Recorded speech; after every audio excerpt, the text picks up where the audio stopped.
Hello everyone, today I'm going to talk to you a bit about a small box game called Bandido from the publisher Helvetiq, and it's for 1 to 4 players. The game revolves around the team of players cooperatively trying to capture Bandido. He is escaping from his jail cell at the centre of the table. It's a special tile basically that you put down.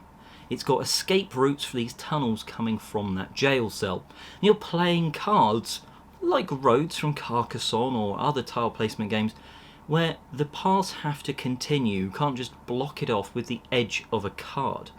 You're playing these cards one on your turn, then on to the next player, and so on, trying to block him in.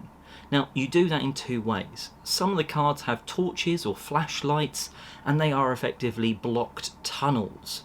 Now, they're very helpful. The other way of doing it is by making the tunnel go back in on itself. Sort of, if you have a U, you can have 2 bits of the tunnel going into that, and it all links up all back to the jail cell, so he's nicely captured. You're not going to win every time though.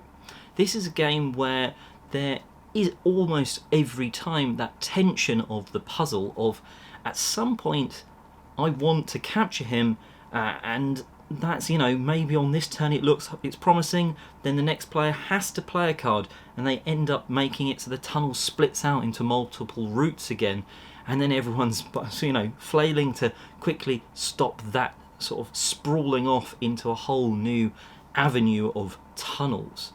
It's quite exciting the way it explodes across the table, although that will be a sort of a negative of the game. But the way it dominates the table for such a small box game is very impressive. Now, I just touched on why it's a negative. It's a small box game, which means it should, or in theory, it could be great for travelling, but because it really does dominate a table, you're placing these quite small cards, but it quickly sort of spider legs and tunnels across the table in various directions, and that means you can't play it on a small surface. You need a lot of table surface to actually play the game. That to me detracts from a travel game, because a travel game you should be able to it's small, tick, that's a good thing, but then it has to have a big playing space. It's fine if you know where you're going and there's going to be a big table to play when you get there, but it's not a game that you could play on a train or in an airport or something like that. Not every game is tension filled. There are those ones where luck of the draw happens and you quite quickly capture Bandido, or there's ones where it just feels impossible. There's so many routes that have exploded in different directions just from maybe poor play, or just you're not getting any of those torch flashlight cards to block anything off, so everything's just going everywhere.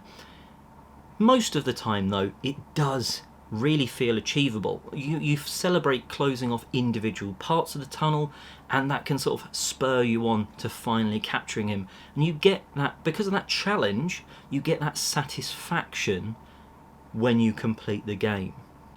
As a game, it takes around 15 minutes at the higher end. The lower end, some games are normally over within around 5 minutes. Again, you can get super lucky and be finished within a minute. That has only happened once in all of my plays though. Bandido therefore sits between 5 and 15 minutes, so it doesn't take too long. Again, that's quite helpful for a travel game or just a quick filler game, but you're going to want to play more than once, especially if you lose. If you lose, you're instantly like, okay, I need to play again because I could have done that maybe differently. If I'd have actually just put that card the other orientation, then we could have just caught him a bit easier. And it makes you want to play over and over again, because there is that, we are close. We are so close to doing it, but we didn't quite make it, and that's a really nice touch. Now, what player count would I recommend this for? I have played it solo, which is something that for most games wouldn't interest me, but because it's very puzzle based, I gave it a go. Now, it's an interesting one. When you've got 2 to 4 players, there's the mystery that you don't know what cards someone else has. that sort of information, that hidden information, is gone when you're a single solo player, but you've got only 3 cards to play with. In a 2-player game, that's doubled.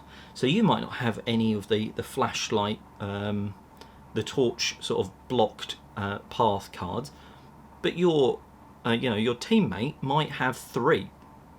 So you can kind of hopefully work back and forward.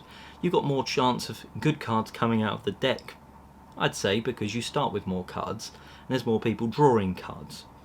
When you've only got 3 cards to pick from, it's a slightly different puzzle, but it's still a challenging and fun one.